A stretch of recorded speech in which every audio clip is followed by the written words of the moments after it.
अपनों ने जहर का जाम दे दिया, गैरों ने बेवफा नाम दे दिया। वो जो कहते थे भूल न जाना हमें, आज उन्होंने भरी महफिल में अनजान कह दिया।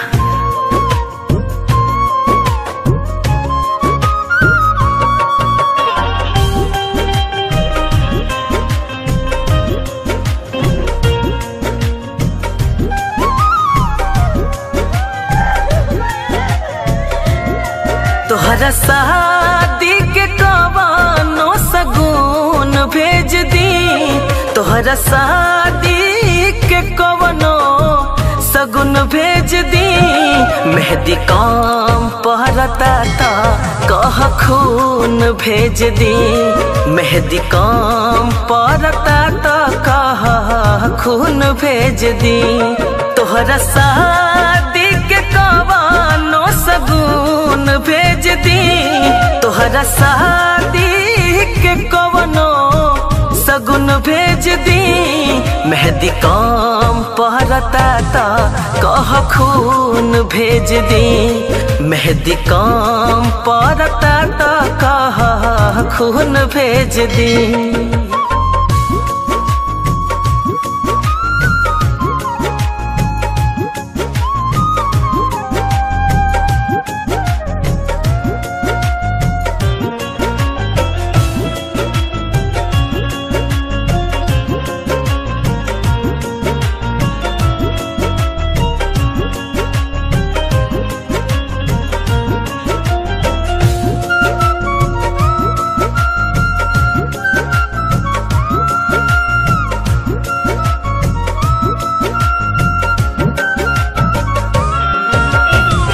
बोला आखिर काहे ना तू वादा निभैलू, काहे खातिर झूठा हूँ के किरिया तू खैलू।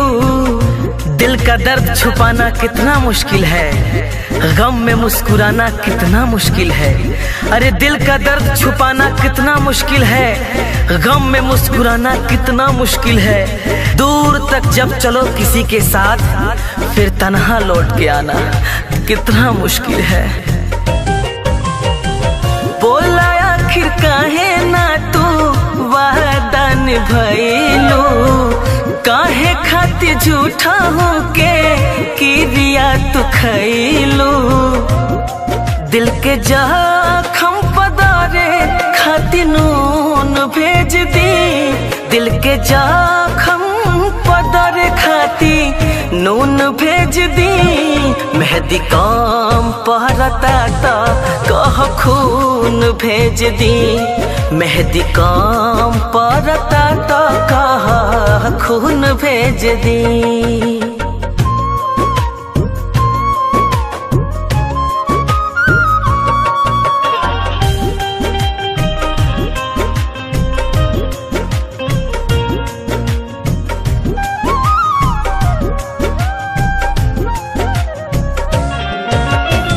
ले जाए करे जा मोर कर जवे निकाल के, कब जान याद करी हो अपना विशाल के।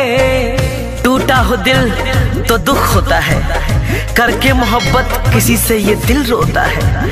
अरे टूटा हो दिल तो दुख होता है, करके मोहब्बत किसी से ये दिल रोता है। दर्द का एहसास तो तब होता है जब किसी से मोहब्बत हो और उसके दिल में कोई और होता है। हाँ ले जाए करे जा मोर कर जवे निकाल के, कब जान याद करी हो अपना विशाल के। हरदम खुश रहू है मानसून भेज दी, हरदम खुश रहू है मन सुन भेज दी। मेहंदी काम पहरता था कह खून भेज दी, मेहंदी काम पहरता था खून भेज दी। सभी भोजपुरिया भाई के गौर छू के प्रणाम बा। और हमारे जितने भी बिहारी और यूपी से जो भी हमारे वीडियो देखते हैं उन सभी से हमारे दिल से शुक्रिया भाई जो हमारे वीडियो को देखते हैं। और देखो हम ये वीडियो बना रहे हैं, काफ़ी इसमें मेहनत भाई लगा है, काफ़ी हम इसमें मेहनत किए हैं। और प्लीज़ भाई आप सभी को अच्छा लगे तो भाई प्लीज़ हमारे वीडियो को लाइक करना और चैनल सब्सक्राइब करना। और भाई जितना से जितना हो सके अपने दोस्तों में और अपने ग्रुप में ये वीडियो शेयर करना। और बस इतना ही बोलूँगा यार भाई, प्लीज़ हमारे चैनल को सब्सक्राइब करो और साथ में लाइक भी करना। और ये कुछ कहना चाहते हैं, बल्देदार है, बड़े गान के वीडियो बनाते हैं, जादे के साजल के गाना पर बनाते हैं। सब्सक्राइब करना, घंटे की दबाना, बेल आइकन को दबाना और जरूर लाइक करना। लाइक भाई जरूर करना, ठीक है। चलो बाय, अगले वीडियो मिलते हैं।